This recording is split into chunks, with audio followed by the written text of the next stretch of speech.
Students, we know that climate means weather of a place for long time.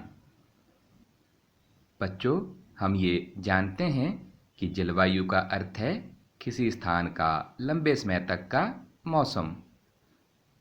और climate यानी जलवायु very hot या cold, बहुत गर्म या ठंडी भी होती है।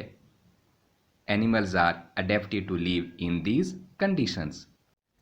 जंतु इन स्थितियों में जीने के लिए अनुकूलित होते हैं। इसे हम अडेप्टेशन, अनुकूलन कहते हैं, अर्थात जीव का खुद को परिस्थितियों व हालात के अनुसार ढाल लेना, एडजस्ट कर लेना। As examples of adaptation of animals to climatic conditions, we will discuss only animals living in polar regions and tropical rain forests. जंतुओं के जलवायु परिस्थितियों के लिए अनुकूलन के उदाहरण के रूप में हम केवल ध्रुवीय क्षेत्र और उष्णकटिबंधीय वर्षावनों में रहने वाले जंतुओं की ही चर्चा करेंगे। As the name suggests, the polar regions are situated near the poles, so that North Pole and South Pole. जैसा कि नाम से ही स्पष्ट है, ध्रुवीय क्षेत्र ध्रुवों के नज़दीक होते हैं, जैसे उत्तरी ध्रुव और दक्षिणी ध्रुव।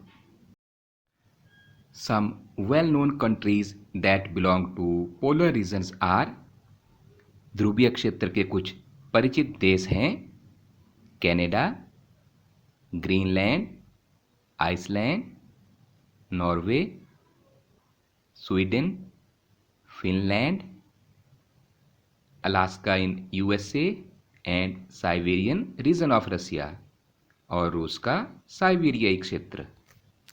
Examples of some countries where the tropical rain forests are found are, उन देशों के उदाहरण जहां उष्णकटिबंधीय वर्षावन पाए जाते हैं: India, Bharat, Malaysia, Indonesia, Brazil, Republic of Congo, Kenya, Uganda और Nigeria.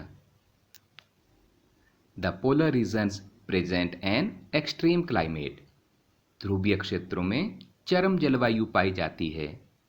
These regions are covered with snow and it is very cold for most part of the year.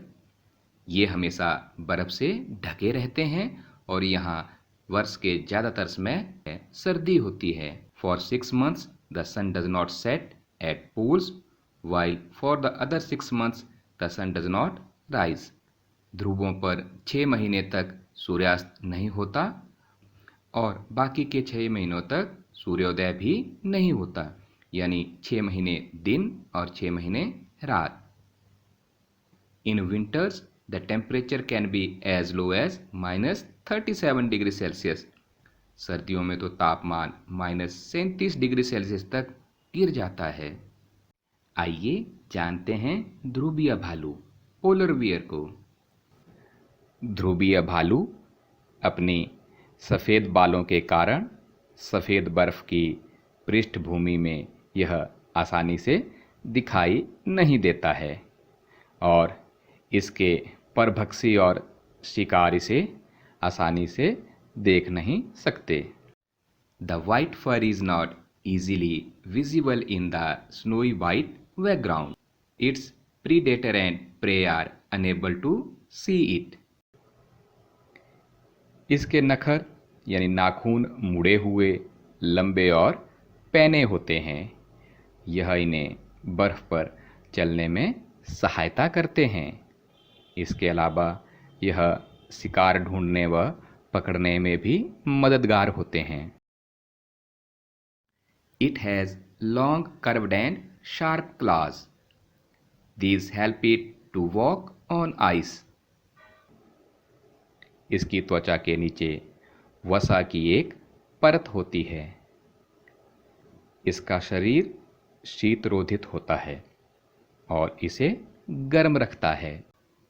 It has a layer of fat under its skin. The fat insulates its body from cold and keeps it warm. It has a very strong sense of smell. It helps the bear to locate and catch its prey. इसमें सूंघने की शक्ति, घ्राण शक्ति बहुत ही तीव्र होती है। यह भालू को अपने शिकार को ढूंढने और पकड़ने में मददगार होती है। इसके शरीर पर बालों की 2 मोटी परतें होती हैं, जिनसे यह सर्द मौसम में गर्म रहता है। It has 2 thick layers of fur. These keep it warm in cold weather. On warm days, the polar bear goes for swimming. गर्मियों के दिनों में ये तैरते रहते हैं खुद को ठंडा करने के लिए। It is a good swimmer. ये अच्छे तैराक हैं। It can close its nostrils and can remain underwater for long durations. ये अपने नथुनों को बंद करके लंबे समय तक पानी के अंदर रह सकते हैं। पेंगुइन, इनका शरीर धारा रेखित होता है और इनके पैरों में जाल जैसा बना होता है, जिससे ये अच्छे तैराक होते हैं। इनके शरीर में भी स्वयं को सर्दी से बचाने के लिए मोटी त्वचा और अत्यधिक वसा होती है। स्वयं को गर्म रखने के लिए ये झुंडों में रहते हैं। ध्रुवीय भालू की तरह ही पेंगुइन भी अच्छे तैराक होते हैं। Another well-known animal living in the polar regions is the penguin. ध्रुवीय क्षेत्र का एक अन्य परिचित जंतु पेंगुइन है।